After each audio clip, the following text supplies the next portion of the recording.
The exchange of strikes between Israel and Iran has raised the question of why Ukraine cannot count on such assistance as Israel receives in this situation. The genocidal nature of our war scares many, but not everyone in this world, and it doesn't encourage anyone to take drastic actions. The Allies' quick and effective response in defense of Israel has shown that direct security agreements between the US and allies are better than NATO membership. Hello and welcome to Ukraine in Flames, a special project by Ukraine Media Center and NGO Euro-Atlantic Force, and I'm your host, Myroslava Yaremki. President Volodymyr Zelenskyi emphasizes that the countries of the free world can protect Ukraine from Russian terror by providing the same protection as to Israel, which is not a member of NATO. He noted that Ukraine is grateful to those allies who understand this and quickly responded to the calls to support the Ukrainian air shield.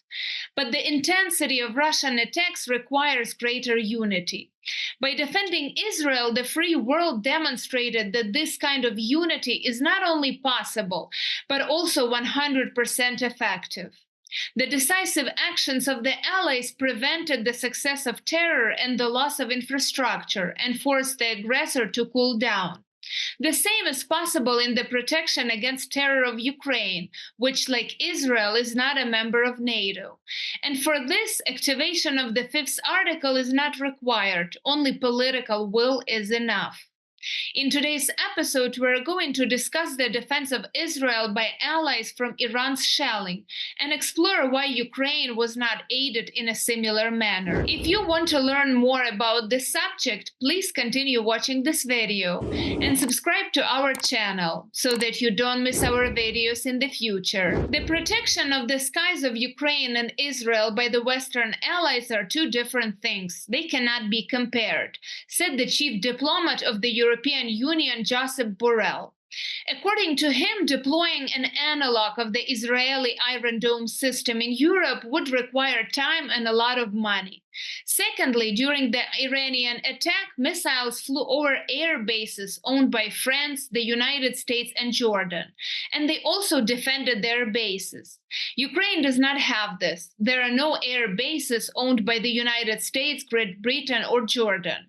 Associate Professor at Igor Sikorsky Kyiv Polytechnic Institute and Executive Director at the Institute of World Policy, Yevhen Mahda, will talk more about this. The exchange of strikes between Israel and Iran has raised the question of why Ukraine cannot count on such assistance as Israel receives in this situation. There are quite a few answers to this question. First of all, it's because Ukraine is not Israel in the field of foreign, defense, and domestic policy. We have different shortcomings. The fact that Israel has no common border with Russia, of course, creates prerequisites for Netanyahu's political flexibility. But the fact that we have no consistency regarding European and Euro-Atlantic integration, and that our foreign policy is determined by the principle of grab the bags, the train is leaving, it also matters. So we have to understand that Ukraine must not just continue fighting against Russia, but must communicate effectively as possible with the outside world, with our allies, opponents, neutral states, in order to explain what kind of war we are waging. Until we show the world that we are waging a war for independence, we cannot count on effective help, unfortunately. The main difference between the situation with defending Israel and Ukraine is the presence of nuclear weapons in Russia. Russia has nuclear weapons, and its propagandists periodically threaten to use them. This forces the USA and Europe not to enter the sky over Ukraine.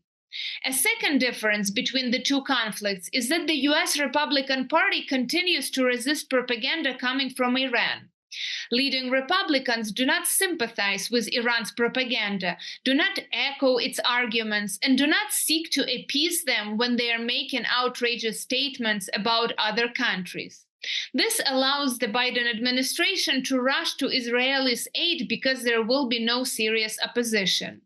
Ukrainian writer, translator, and publicist Andrei Bodnar will share his thoughts about it. Emotionally, I partly share a certain desperation of my compatriots about such a solidary, coordinated, and exciting repulsion of Iran's attack on Israel, but I believe that this is a counterproductive emotion.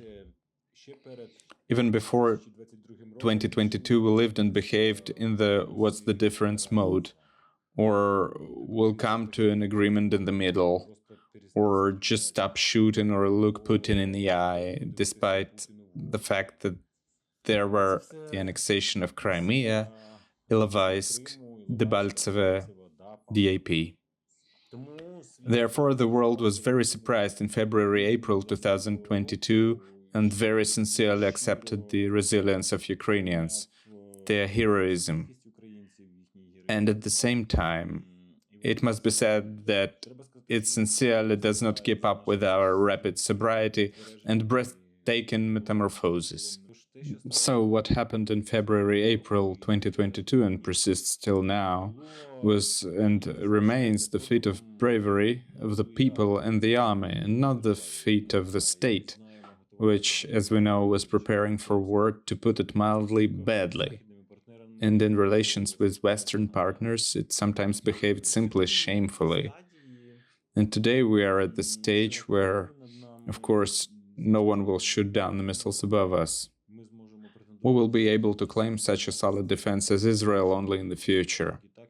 Only then and only after the end of this war, which, according to all the laws of war for independence, we must win, just like Israel, by our mind, sweat, and blood. We will be given, figuratively speaking, only bullets.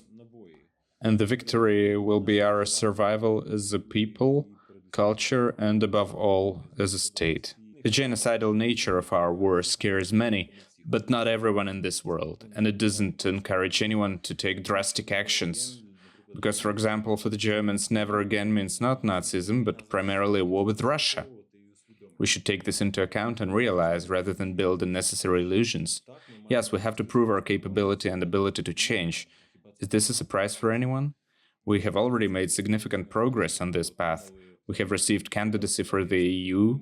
We are applying for their planes, new air defense systems.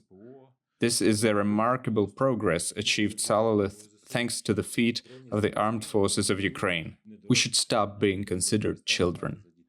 If we want our leaders to be treated like the Prime Minister of Israel or the President of South Korea, not like Pinochet, Somoza Marcos or Zia al-Haq, we have to move to a different quality.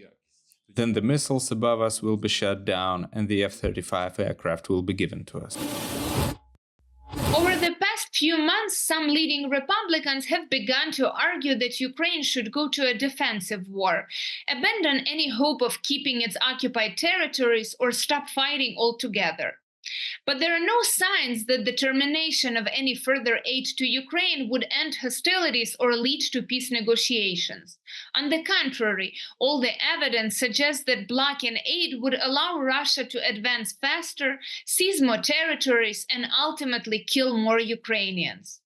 Because of this US position, many countries will draw the first and most obvious conclusion: nuclear weapons guarantee you much greater security. Ukrainian political expert, writer, and translator Volodymyr Tsybulko believes that direct security agreements between the US and allies are better than NATO membership. Let's take a listen.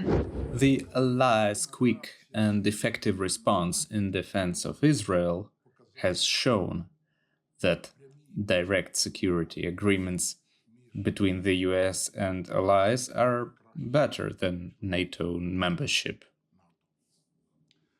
I remember that once there was a tough debate about whether Ukraine should conclude a direct security agreement with the USA or acquire NATO membership.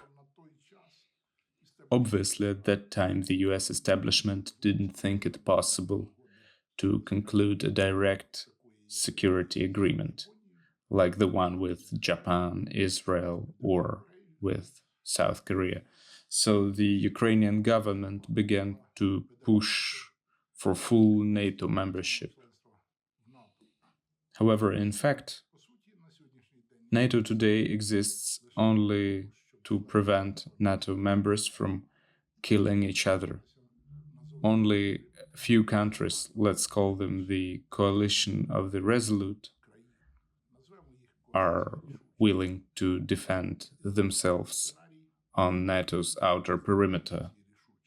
The Israeli scenario highlighted two coalitions of the resolute. As we can see, the UK and the USA immediately lent a shoulder to Israel, but strange as it may seem, we saw Jordan and Saudi Arabia lend a shoulder. This is very interesting because we have a coalition of the resolute in the Middle East, and it is actually a tool for limiting the influence of Iran, driving it under the plinth and trying to make it behave in a civilized manner. But how is the coalition of the resolute projected on our side? If a Middle Eastern coalition of the resolute is created, Ukraine also needs a coalition of the resolute. We saw how President Macron began to respond to Putin's whims. Eventually, the coalition of the resolute was assembled, but so far at the verbal level. The first conference was held in Vilnius, and there were decisive armed deliveries from the Netherlands, Germany, and France. Lithuania is now heading the demining coalition, and Latvia is heading the drone coalition. A European coalition of the resolute indeed can be a tool for resuscitating NATO within NATO. After all, there are structures, internal alliances in NATO. Remember that the UK and the countries of Northern Europe are in fact permanent allies. So in our history, a very interesting model of such a continental association or coalition of the resolute is being created. But the question is, where is Turkey? Turkey is a great British ally in building a security policy on the Black Sea.